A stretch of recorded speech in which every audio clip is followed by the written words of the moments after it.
Hello everyone, welcome to the Miss Stories and enjoy watching. The blizzard did not abate. The headlights could see only a small patch of snow-covered road in front of the car's wheels. On the sides of it was a dense dark wall of woods. But soon it too was left behind. The wind was blowing harder in the open place. It threw handfuls of snow in the windshield and then calmed down, as if gaining strength before a new rush. Kirill stopped the car, but did not turn off the engine. Damn, I could hardly see the road, and it had become so narrow. There should have been a town a long time ago. We must have taken a wrong turn. Kirill shook the phone. We're there. The battery is dead. What do we do now? Katya squeaked frightened and looked at her husband. Let's turn around and go back. There is too little room. We could get stuck. If there is a road, then it is sure to lead us somewhere.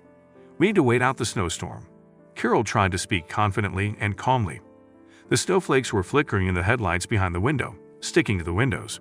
Look. Katya leaned forward, peering through the windshield. There's a fire, and now it's gone. She fell silent in disappointment. There again, see. He too squinted his eyes, trying to see something through the snow. For a moment the bright dot blinked and disappeared.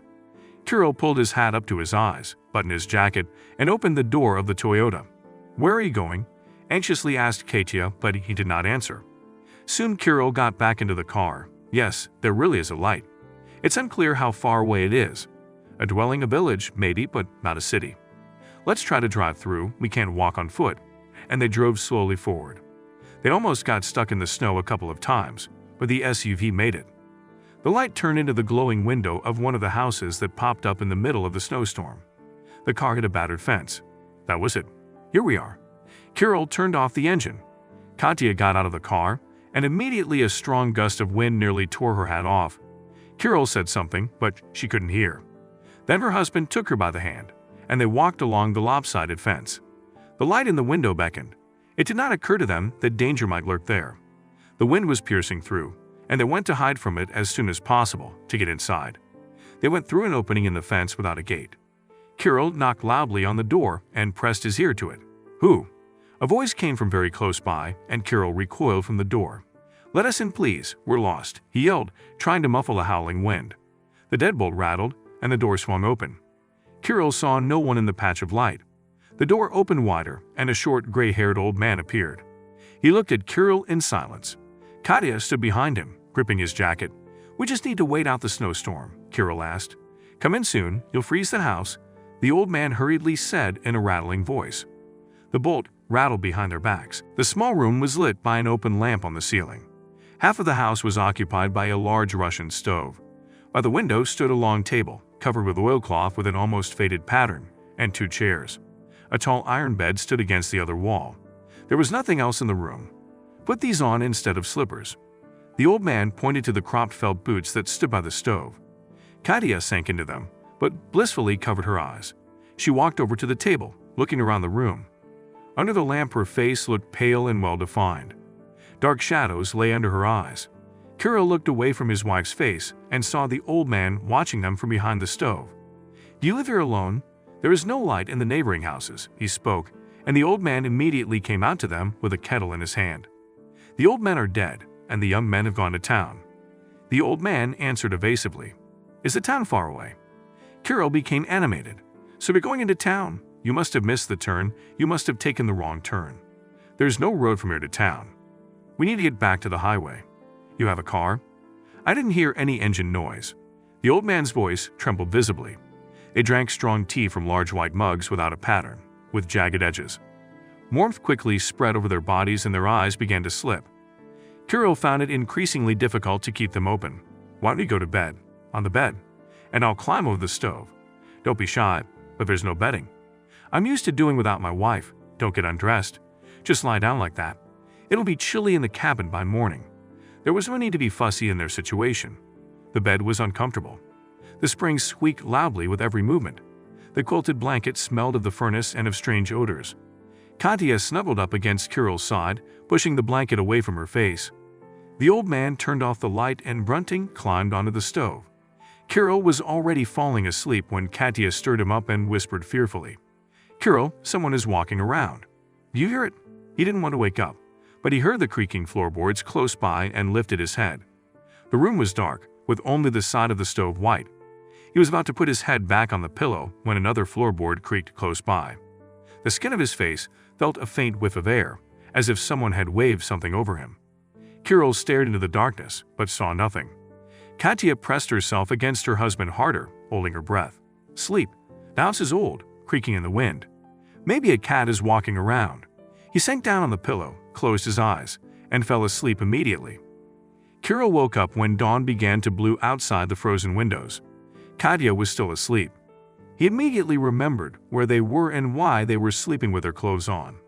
There was no more wind howling from the street. The door creaked a little, and an old man with a bundle of firewood came in. Are you awake?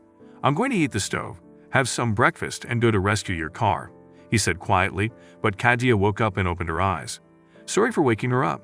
The old man with the wood disappeared behind the stove. Katya sat down on the bed and shivered.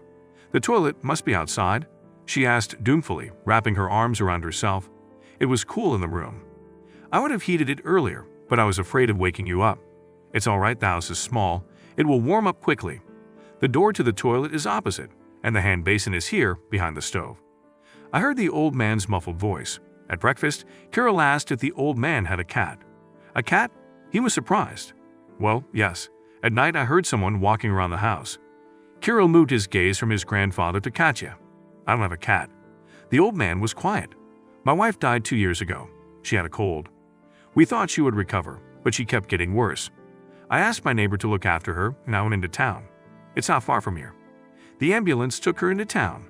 Guess it was too late. She died in the hospital. She came to see me the night she died. I saw her like I see you now.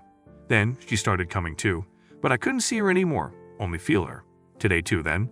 Kirill looked at the old man incredulously, trying to figure out if he was joking. You may think I'm crazy, the old man said, noticing Kirill's gaze. My wife and I have lived together for more than 50 years. She sometimes comes to me. Katya and Kirill looked at each other. You're dumb, you don't understand what loneliness is after all these years of living together. My daughter calls me to the city. But how can I leave? She will come and I will not be there. The old man spoke earnestly, staring at the wall opposite. You don't believe me. Sometimes I think I'm going crazy myself, but I wait for her every night. And what made you drive in such a snowstorm? The old man turned the conversation around. We were on our way to my friend's wedding. Then a blizzard started. We got lost. We saw a light and came to you. Thank you very much for letting us sleep over. Katya smiled. After breakfast, all three of them went outside. The houses of the small village were drowned in snowdrifts. Smoke was rising from the chimney of one of them. There was not a single trace of it around them. On the other side of the fence was a snow-covered Toyota. A low gray sky hung over the ground. It looked as if it was about to snow again. Kirill and the old man shoveled snow drifts around the car and part of the road. You go over there to the woods, and be careful. There is no one to pull you out if you get stuck. At the highway, turn right. There will be a sign before you turn into town. You won't get past it. On your way back, stop at my place if it's not too much trouble. Grab some bread and some sugar. The old man squinted his eyes a little. Anything else? Canned goods, butter? Kirill asked. No need. My son-in-law brings me groceries once a month. Well, God give you an easy trip. The old man watched as they got into the car. We don't even know his name, Katya said thoughtfully. Kirill lowered the window and shouted to the old man. What's your name? If you don't stop by, I won't be offended. The old man waved. Go ahead. He looked after them for a long time, standing by the lean fence. It's strange. My grandmother died, but she never even dreamed about it, Katya said, when the village had left far behind. When I die, I'll come to you too and scare away your lovers. Kirill put his hand out in front of Katya with curled fingers. Fool. Katya shuddered, frightened. I didn't see anything, but there was definitely something strange going on in the house at night. Kirill said gravely, looking at the snow-covered road in front of him. 3 days later they were driving back. On the back seat there was a bag with 2 loaves of bread, a loaf of bread and a kilo of sugar. But no matter how much we drove, we didn't encounter a village. We took another wrong turn. No village in sight. First we lost the town at night, and today we lost the village in broad daylight. What is going on here? Kirill turned the car around and drove back. At the next turn, the car hit the iron fence of the dilapidated pioneer camp. Strangely, we couldn't get through, missing the road to the village. Kirill looked in surprise at the group of houses without doors and windows behind the high fence, surrounded by a dense wall of forest. Let's go from here, Katya said quietly. I don't like it here. The camp is destroyed, the gate is locked, and there are fresh tire tracks in the road. Kirill turned the car around on the lot in front of the gate, and they drove to the highway. Katya peered into the solid wall of trees along the road, but did not see any more gaps where a car could pass. Maybe we were dreaming? She asked and turned her face toward her husband. Maybe we were dreaming, Kirill confirmed, not taking his eyes off the road. Katya pulled her jacket up and tucked her nose into the collar. They wouldn't believe me if I told them, she grinned. Could you and I have had the same dream? The old man was alive, and the snow on his clothes was still there, and we won't tell anyone. We'll use the loaves of bread to make breadcrumbs, and we'll have enough sugar to last us for months. Kirill turned his head and smiled encouragingly at Katya. We just got lost, fell asleep in the car in a snowstorm on the way to your friend's wedding. We had a dream. Kirill was quiet. I guess the old man and his ghost wife don't need witnesses, so he hid from us.